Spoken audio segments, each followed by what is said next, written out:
to the channel Touch to Click. In this video I will show you how to close a design in Canva quickly and easily so you can manage and remove designs you no longer need. Now let's get started. Step 1. Open your preferred web browser on your computer and go to the search box, then type canva.com and press enter. This will take you to the official Canva website where you can access your account and manage all your saved designs.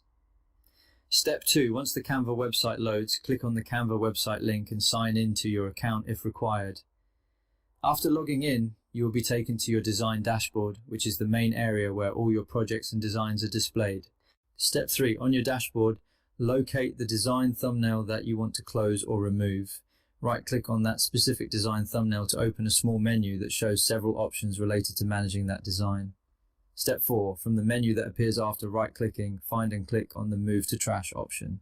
This option is used to remove the selected design from your dashboard and send it to the trash folder. Step 5. After clicking Move to Trash, Canva may ask you to confirm the action.